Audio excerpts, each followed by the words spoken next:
Hello, and welcome to another edition of Wealth Management Insights. I'm Lisa Shalett, Chief Investment Officer for Wealth Management, and today is Monday, January 5th, and I'm recording this from our studio in Purchase, New York. As we look back on 2025 and the 16% gain for the S&P 500 index, the main narrative would have to be the economic resilience produced by the AI capex boom.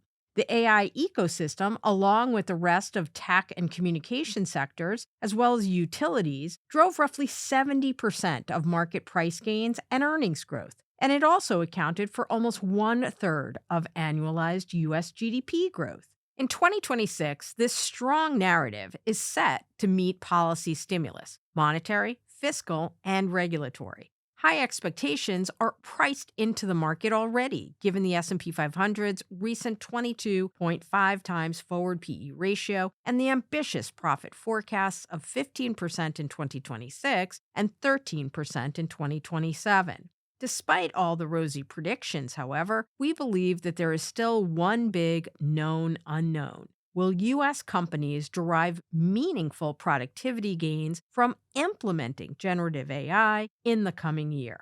Without those gains, it's unlikely that the 210 basis points of operating margin expansion that seems to be baked into earnings forecasts can be realized. It would also be hard to justify an accelerating pace for AI capex. And the Trump administration's run-it-hot economic strategy may encounter a Federal Reserve constrained by inflation. On one level, there are reasons to be optimistic on productivity. Higher capital investment in infrastructure, the evolution of so-called agentic AI, and the strength in real GDP growth as the labor markets have weakened suggest that output per unit of labor is rising. However, other developments muddle the productivity outlook at the minute. First, much of the recent GDP growth seems to be coming from the demand side, like consumer spending and falling imports, rather than the supply side, which would signal changes in actual corporate behavior.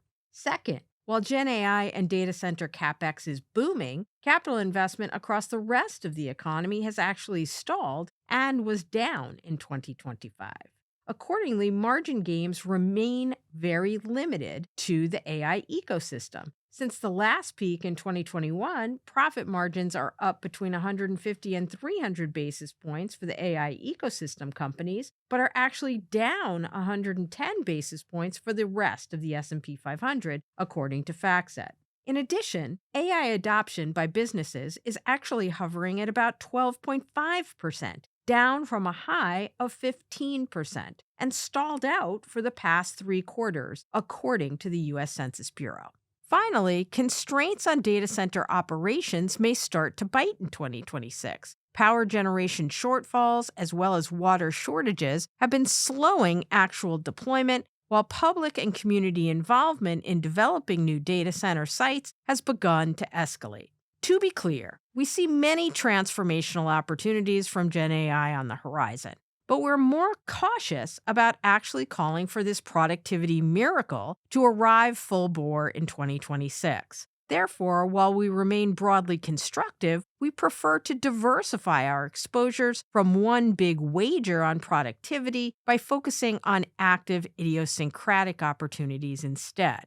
Consider preparing for the new equity index leadership and for better liquidity opportunities in private markets. We suggest rebalancing for maximum strategic diversification and avoiding single name concentration. Take profits in high beta, unprofitable, small cap, micro cap, and speculative equities and redeploy to large cap, core, and quality names. We favor broadening to Gen AI productivity beneficiaries that likely will emerge in financials, healthcare, and energy, as well as adding to the rest of world equities with a focus on emerging markets. Also plan for 2026 vintage deployments in the private space, like venture capital, growth equity, and private commercial real estate. As always, thanks for listening, and for more information on portfolio strategies and financial planning, please always reach out to your Morgan Stanley financial advisor.